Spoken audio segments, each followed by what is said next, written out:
On today's show, Kyrie Irving is going to be out for most of next season. Who will be the stopgap point guard? Could Brandon Williams or Dante Exum take his spot? The Mavs also lose to the Spurs, and the tank rolls on today's Locked On Mavs. You want to get a city like that? Dogs, all of us, all five.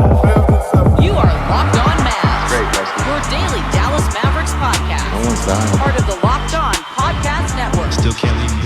Your team every day. Gotta be born with it, dogged up. And welcome. You are Locked On to the Dallas Mavericks. My name is Nick Angstadt, your team every day. I'm a media member covering the Dallas Mavericks for 10 years. Thanks for being in every day, making Locked On Mavs your first listen today. Today's episode is sponsored by FanDuel. Download the FanDuel app, and you can get $200 in bonus bets if your first $5 bet wins.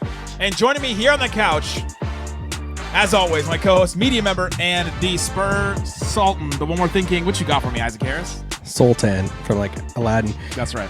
Do you like my color-coded bookshelf? It's nice. I do wish I was in a Panzer though. Red to brown. It's nice. It's looking nice up there. Thank you.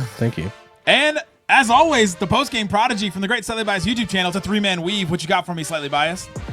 The tank is the Panthers about to be out of commission for the rest of the season if the Phoenix Suns continue their diabolical ways. I can't believe how bad the Suns are with all their healthy guys, basically. We'll talk about the tank. We'll talk about where the Mavericks stand right now. We'll talk about the standings. We'll talk about how we feel about all that. We'll also talk about the Mavs' loss to the Spurs. But let's start here, guys. The Mavs lose to the Spurs, and in that, Brandon Williams, 19 points. Dante Exum, 11 points. 11-0 run. A Dante Exum 11-0 run to start the third quarter. And the Mavs have this question now to start next season. You heard Brian Suterer, the sports medicine doctor, on the show yesterday. If you didn't listen, go check out that episode. We talked all about how long Kyrie Irving's return is going to be. And it could be 8 months. It could be a quick one where he's back at the beginning of the season a little bit. But it could also be 12 months where he's back after the All-Star break. And that's what Brian said, is that he thinks it more than likely he'll come back after the All-Star break and that's when Kyrie will return. I think that's what we all expect as well. So they're going to have to figure out where they get point guard play from the beginning of the season to then. Are they trying out some of those guys right now? I think Naji Marshall has done a great job playmaking, but I don't think you want to put him in that position right now. Spencer Dinwiddie's going to be a free agent. Dante Exum's going to be a free agent. And you have Brandon Williams, who's a two-way player right now. And guys, Brandon Williams has looked really good in these last couple of games. Isaac, 19 points for him. What has he shown to you, at least, that could prove that he could be a stopgap point guard like that? Well, he's better than Hardy, and I mean, can we start calling him Carl's Jr. instead? There's only so many people's gonna understand that. Like That was a good one. Carl's Jr. I did not get it at first, so it's like Carl. Google Carl's Jr. and Hardy's. I've been so impressed with Brandon Williams though. Like his just his like burst off the dribble. He was just like kind of feeling it against Fox tonight. There were a couple of moments they were, laughing and chatting back and forth each other. Obviously going against, Chris Paul and stuff too. And he's had like this like weird journey. He was this top 40 recruit in high school. He got all of these, all of these big scholarship offers from Kansas, UCLA, in different schools, USC. He goes to Arizona, but he had this like knee injury in high school. He still gets the offer, still takes this offer into Arizona, has this freshman year, then has another knee injury his sophomore season. And then it's just like this weird, like kind of start for him, like to start his NBA career. And he goes undrafted, and then he goes, he signs a two-way in Portland, and then eventually gets released, and then bam, like, and now he's getting this shot now. And I was super bummed about the hamstring tightness, him missing, and that was tough. Because this is kind of like the moment when you're like tanking here at the end of seasons, like you want to see some of these like younger guys do their thing, and I've been super impressed with him. Yeah, I mean, this would be like ideally the Jaden Hardy spot where it would be like, all right, Hardy, now it's your time to go. Like we're taking all of the stuff that you want to do in games, but we don't let you, or you'd get benched for immediately. You're good. You can do that now. You have open reign. But yeah, I mean, he's a good NBA player. Brandon Williams is, and he's 25 years old. So, there's probably still some more that you could tap into a little bit there. In terms of being just like a stopgap guy for Kyrie next year, I don't know if that's something I see in the cards, only because I don't know. Do you think Brandon Williams is like a 30-minute per game guy on a team that's really trying to win? Man, What? Here's my thing with like, it's going to be fascinating what they do next year. Let's just assume that they re-sign Kyrie this summer. Their options of like what they pursue this summer for like this stopgap, spot in the roster is like they got to have some point guard. If they make the KD trade, which Nick loves, if they make the KD trade, then you're like really limited. You're kind of limited roster wise of like what you could do cap wise. Just don't want to lose PJ, guys. I can't get hurt again. So you look at, like a Dante Exum, you look at like Brandon Williams, which we'll see what they do with his contract when his days are up, coming up soon this season. But it's like they're going to have to look at, even like a Spencer Dinwiddie, look at some of these guys that they have the rights to that they could try to bring back for a super cheap contract and stuff. And that's why it's like, I don't think it's unrealistic that if they pursue a big trade like a KD or someone else, that they are looking at somebody on the roster like a Dante Exum, like I'd probably pick Exum over Brandon Williams as far as like somebody like, hey, can you hold down the spot?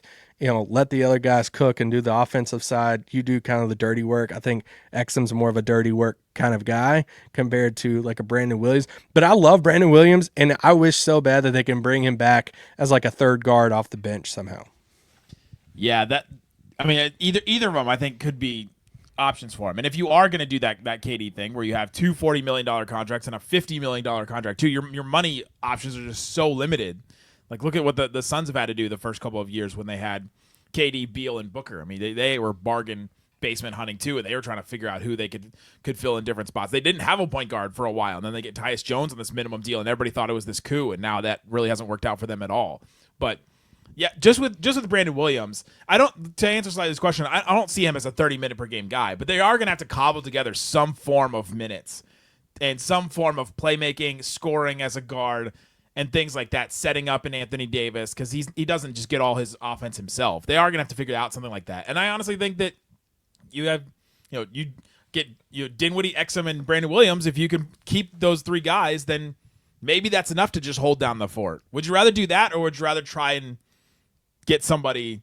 I can't even think of who they would, like a mid-tier point guard right now, but. It would depend. It really does. If you're doing the Kevin Durant thing, then yeah, I agree with Isaac's sentiment where it's just like you're not going to have space to do anything. So you have to play along the margins. And a guy like Brandon Williams is like, all right, he showed us a good amount like in the last month and a half of the season, and he's 25. So we'll take a shot on him versus, bargain bin hunting for these washed up older guys. But if they don't go the Kevin Durant route, which they say they're not going to. Yeah, Mark Stein has reported that their interest in KD was overstated, which we believe Mark Stein. We do. I also believe that the summer things happen that don't happen in midseason. So right. The interesting thing about the KD trade though is why did I say believe Mark Stein like believe women? Like why do I have to defending our guy? Believe Mark Stein. Well, sometimes some of his stuff's been called into question lately. I've seen people online. They're like, "You're just a Nico shill." I think everything's been called into question lately, right? Literally everything from top to bottom in the organization, anyone around the organization, anyone with ties to them. The protesters had an F. McMahon chant. I think I've seen it all. Some people think we're paid. Oh, sorry. That's a bad letter. I can't say that in a church. Okay, that's fair. But I'll say it. No, I'm just joking. What was I saying? Oh, yeah. If we're to believe if we're to believe that Kevin Durant's out of the table, I don't know. Maybe they pivot to. I think they'll be aggressive this summer, regardless, because they've definitely backed themselves into a corner. And yeah, they are always aggressive. I don't know. Maybe you look at like a Kobe White.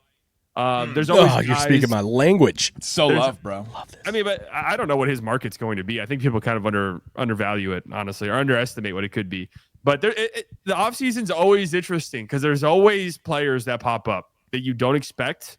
And maybe Kyrie's injury shifts their focus towards, hey, we were going to maybe try to go get a wing, like a do-it-all wing in the offseason. But maybe that changes now to a guard, which then it turns into, well, if you're still going to pay Kyrie, then what guard is out there that you could put next to Kyrie? That becomes the next question, which... Yeah, it's like, can you get is a bad example, but can you get a Desmond Bane type that can play point guard, but then can move over and also play next to the point guard, or I guess an Austin Reeves? That would have been great if they could have gotten an Austin Reeves type in a potential trade that would have happened recently. That actually or if like if they had like a 6'8" guy, like a 6'8". Oh yeah, playmaker. Josh Giddey's restricted. No. A 6'8" player that can make his own plays, hit many step back threes, could do. I don't know what school systems would feel bad. That's true. We just named like 3 options the Mavs already could have had by now. Reeves is in the Lively trade, so that's coming down the pipeline. I hope your tank falls to the ice. It already is. The sun is melting the ice, and the tank is on its way through. It's already in there. Coming up, let's get into this Mavs versus Spurs game. Who stood out to us? The Mavs get a bunch of guys in double figures, but there's one reason why the Mavs completely fell off the wagon in this one. We'll talk about that and more coming up. Today's episode of Locked On Mavs brought to you by TurboTax. This is a message from our sponsor, Intuit TurboTax. Taxes used to be waiting, wondering, and worrying if you were going to get any money back. Then it was waiting, wondering, and worrying some more. Now Taxes is matching with a TurboTax expert who can get your taxes done as soon as today. An expert who gives your taxes their undivided attention as they work on your return while you get real-time updates on their progress so you can focus on your day, whatever you're doing. An expert who will find every deduction possible and file every form, every investment, everything, with 100% accuracy. All so you can get the most money back guaranteed. No waiting, no wondering, no worrying. Now this is taxes. Get an expert now at TurboTax.com. And TurboTax is only available with live full service. Only available with TurboTax Live full service. Real-time updates on iOS mobile app. See guarantee details at TurboTax.com/guarantees. TurboTax. Also brought to you by Monarch Money. Monarch Money. Ever check your bank and wonder, where did all my money go? I have done that, and I've been searching for a budgeting tool, something that'll just pull everything together into one spot and figure out where all my money is going, budget it, and also just see if I'm going to make it every month by the end of the month, basically. I've started to use Monarch Money myself. I love how it just shows. It has so many different dashboard features that it would take forever for me to try and chart all of them in some kind of spreadsheet. But with what Monarch Money does is they track everything. I've connected my Chase account, my Apple Card, all these different accounts I've been able to connect in there. It has tons of insights, all in one convenience, and you can easily collaborate and manage money with multiple people as well. I could add other people if I trusted Isaac enough. I could add him and then add him his in Chase there. account. Take control of your finances with Monarch Money. Use that code LOCKEDONNBA at monarchmoney.com for 50% off your first year. That's monarchmoney.com, code LOCKEDONNBA. Half off your first year. Whoa. 50% off your first deal. Your first year. That is an excellent deal for Monarch Money. Monarchmoney.com, code LOCKEDONNBA. Shut it down! Let's go home! Thanks for hanging out with us on Locked On Mavs. Being part of the show, part of what we call the Raccoon Squad, our listeners.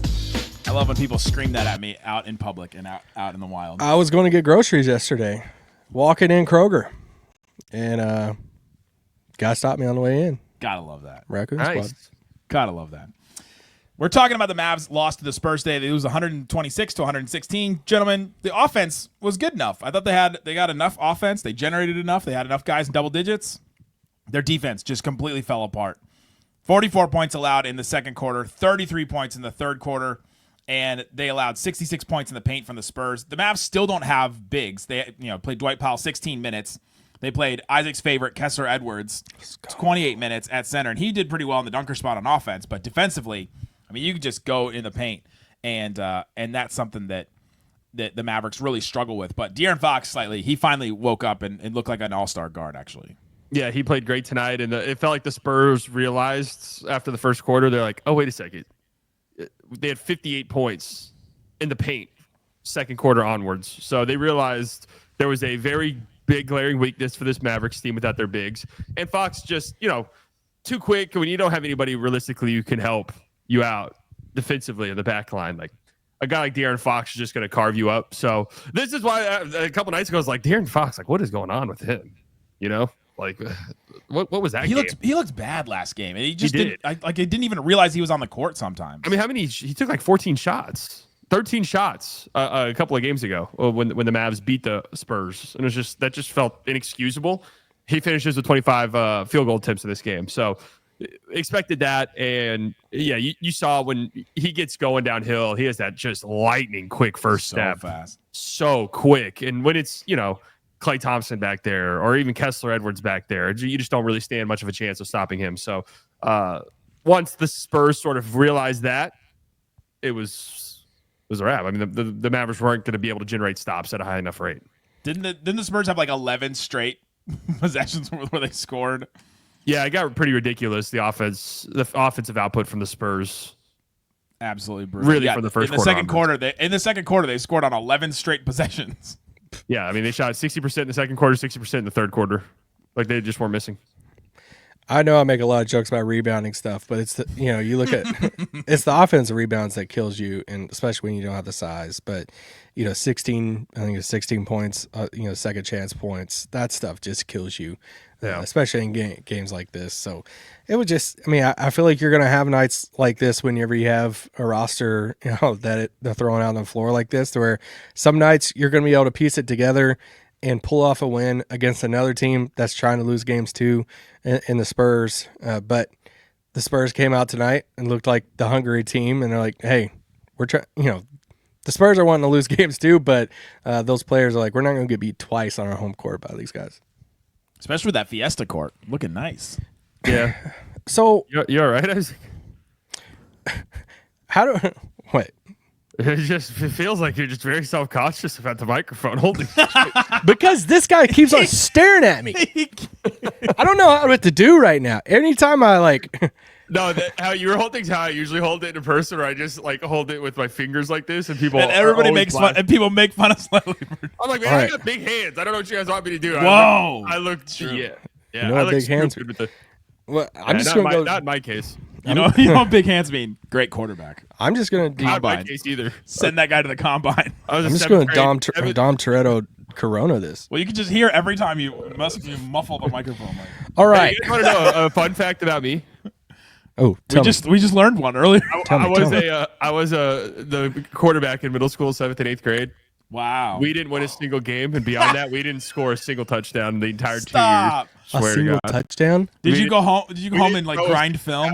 Touchdown. Oh, I hated football. My parents were like, you just got to see it through. I was like, this sucks. I hate it. Gardner Minshew was like, did you try to give up your spot, or was it like a? Oh no, I wasn't supposed to be quarterback. They figured out positions by having us run a 40-yard dash the first day of practice, and whatever your speed group was is where you're supposed to go. I just walked right to the quarterbacks. Do you think that's what this Mavs team is doing with these guys on the roster right now? They're like, see who can jump the highest, and they put them at center, and that's how Kessler Edwards has been the center for the Mavs. I'm surprised some rich dad didn't make their son quarterback over you then. Or we're talking B team. I mean, do we know? We had Slightly's dad's net worth. Slightly is that kid. Yeah, we had 11 people on our team. All right, people to play. Real quick, where are we at with Kessler Edwards? Because every single time Kessler Edwards scored, I looked at Isaac. Every time.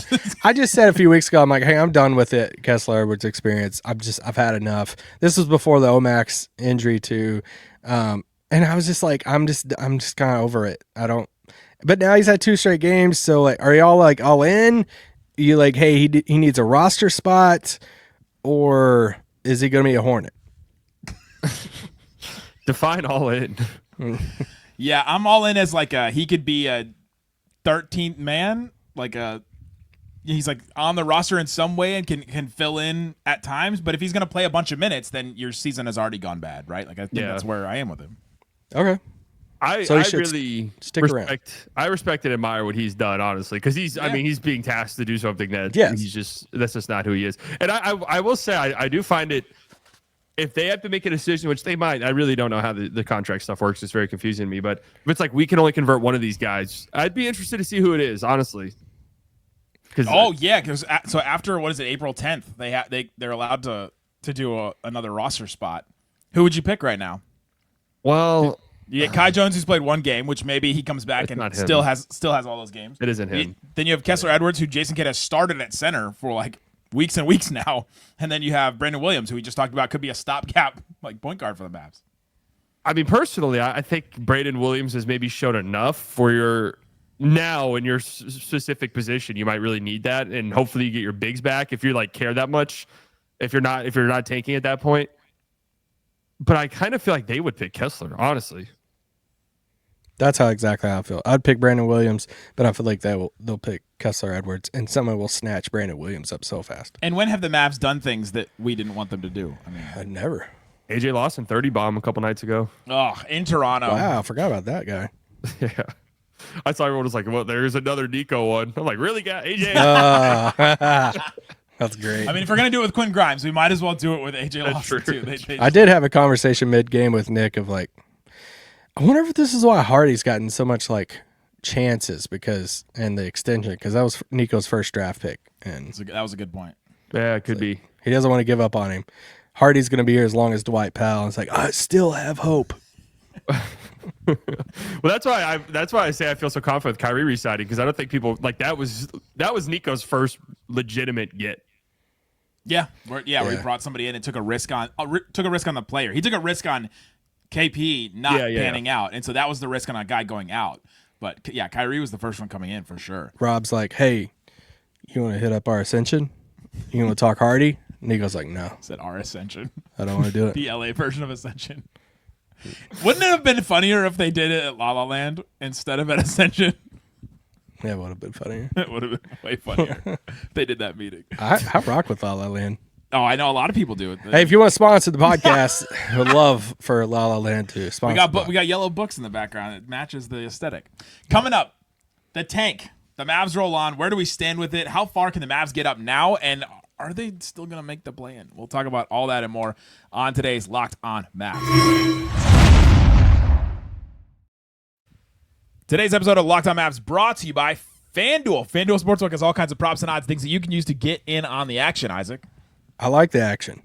The action is actioning with FanDuel. You can go and check out all the game day props. They have all kinds of stuff with the NBA and the Mavericks still. You can do the happiness hedge where you bet against the Mavericks or for the Mavericks. So if the Mavericks lose or the Mavericks win, then you win either way. I didn't think you were going to say hedge right there. Either way, you either win emotionally or you win spiritually or you win monetarily. You can do that, but you'll always win. You'll always find a way to win monetarily. We were looking at Rookie of the Year odds during the game. Stephon Castle, minus 470. He's the odds-on favorite right now to win Rookie of the Year. Jalen Wells for the Grizzlies is the one I maybe would have picked. He's plus 1,000. Yeah, I'd give it to Stephon Castle right now. You would give it to him right now? Yep. No Reed Shepherd. Stephon Castle. Reed Shepherd has just not been a factor for the Rockets at all, which is kind of funny. So, FanDuel, go check it out. You can right now get $200 in bonus bets if you put your first $5 bet down. That's FanDuel.com. See what's available in your area. FanDuel.com. Shut it down! Let's go home! All right, Isaac. All right, slightly. Let's get into this tank. The Mavericks currently right now are back under 500. It sucks. I don't like where they are right now, but it is what it is. Mavs are back under 500. They're 33 and 34. They are, but did the Suns lose again today? Yes. Dang it! I just can't. I can't keep up with how bad. Who did they play? How bad it, They got handled by the Rockets. oh, by the Rockets. My God. Yeah, they're bad. I just can't with this team. I'm honestly, I would watch. I would see. As of the time of recording this, the Trailblazers are in a close game with the Knicks at halftime. That's honestly a team I would watch maybe closer. How did it go from 2.5 to now? It's I guess they lost. Okay, now their Mavs are 3.5 up on the Suns. We've talked about how bad. No, they're not. It's still 2.5. It's 2.5. God, do your math. 2.5. My bad. That's what we just said. I don't know how to do math. This is why I do this show. 21 plus 3 equals 24. Take away half.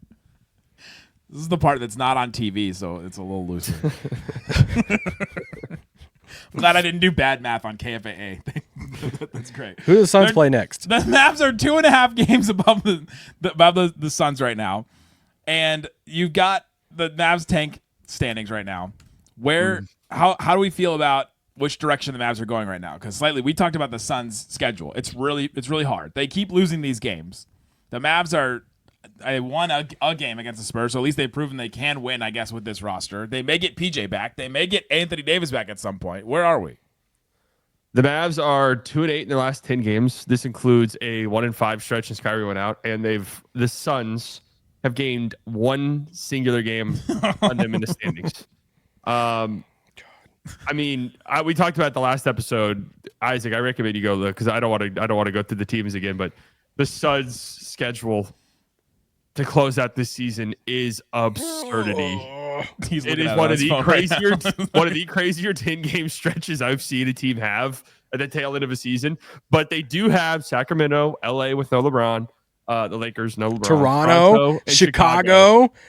This sounds like a winning streak. Let's go, KD. Right. Booker. Maybe you could argue that, hey, all they have to do is just get ahead of the Mavericks, and then the Mavericks will take care of business themselves. At that point, it just lose the amount of games required. They just got to do better than 2-8, and that's like right. They got to do at least 4-6 or something. This is what I'm saying. That if the Suns play 500 basketball the rest of the way, they will comfortably, I think, outpace the Mavs.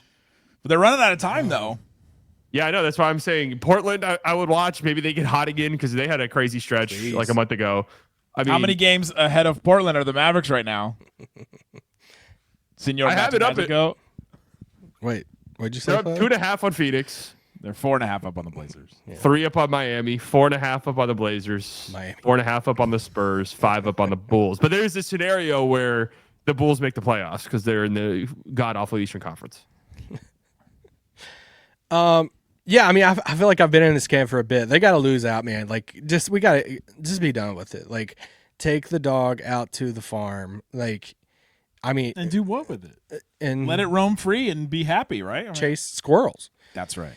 No, you just got to close this chapter. Can't kill a dog. We got to figure. No, don't talk about that. There are kids listening to it. And we gotta, we just gotta end this thing. We gotta lose some games here. And I get it. Even if they do make the play in, it's like, all right, you're going to go from like a potential 13th or 12th pick to like 16th pick or something like that. But still, it's just like, it feels like it should collectively just be done.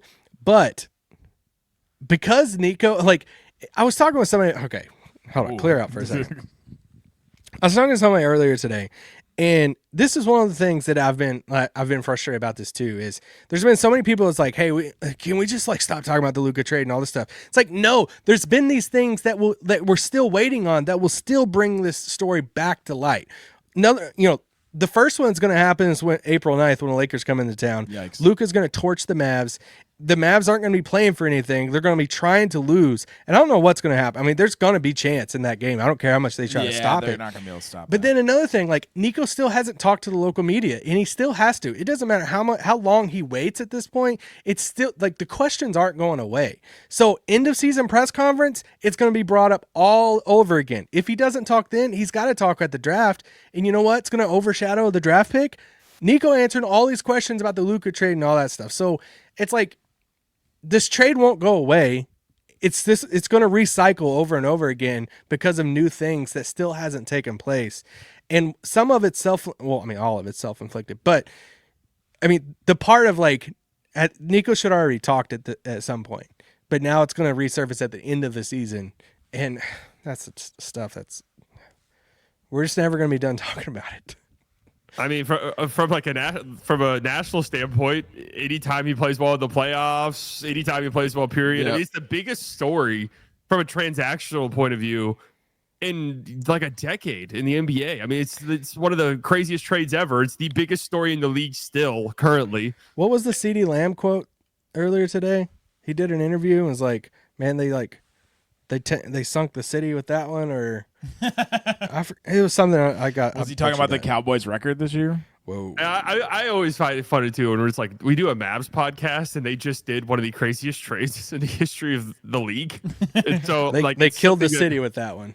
They did kill the city with that one. Yeah, they did. Nico probably heard that and was like, "Nice, we killed it." It's like, no, that's not what he's saying. What do you think he's thinking right now, Nico? Oh, you think he's still standing on business with it? Mamba mentality. That's right. Yeah, Mamba mentality. If everyone's not against you, then you've done something wrong. Grind doesn't stop. Well, I'm worried about the tank because I don't think they want to. And the Suns have made it really difficult to be like, if you were the front office and the Suns had opened up like a 3-game lead on you, you're like, all right, let's just be realistic about AD and stuff like that. But you're up 2.5 games on them. Are we seeing AD again this season in a Mavs jersey playing on the floor? I say in 2 weeks, if the Mavs are where they are at now, yes, they're 10 seed. He'll be back. Are you going to be mad if we see him again?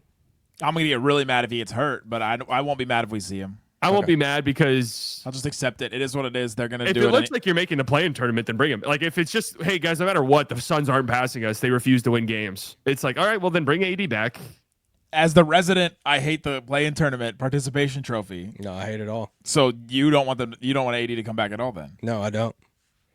I've actually come around to not liking the play-in. Yeah, I like. Let's go. I like the idea of what it was in the bubble, where it was like, if your team is within X amount of games, you get a chance to play in this game. But if it's like, oh boy, the 27-38 Bulls are playing in the play-in game on Tuesday night, it's like, I just think they might tank that. They actually might. This could be a rare. The Bulls have the 8th best odds in the draft right now. If they win 2 play-in games, they drop to 15. Like what's the 9-10 matchup right now in the East? It's the Chicago Bulls versus the Miami Heat. Yeah, sign up for that. Let's go. Okay, the thing about the play-in to me, it's so low stakes. This is Texans Colts. You play a couple of games, playoff game, and yet we still get to talk about if the Mavs are still in it.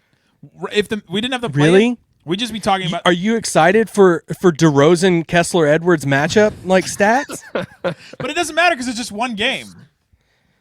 I would rather be like 4 picks higher in the draft. You just rather be done and just have no shot because the Mavs do have a shot right now. But like outside of Nico and Patrick Dumont, what does losing in the play-in, and if for some reason you do win 2 games in the play-in, you're not getting close to beating OKC without Kyrie Irving. Yeah, but you have 2 home playoff games, baby. Oh yeah.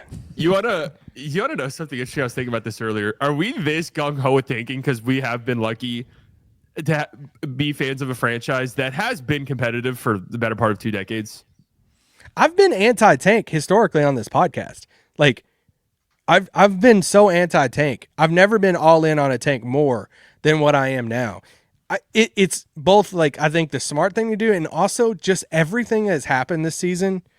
I just think it's best just to close the chapter for Mavs workers, for coaching staff, for everything. Let's just shut the door, send people on vacation, and be done with it. They still got to play it out. It's set up the way that it is.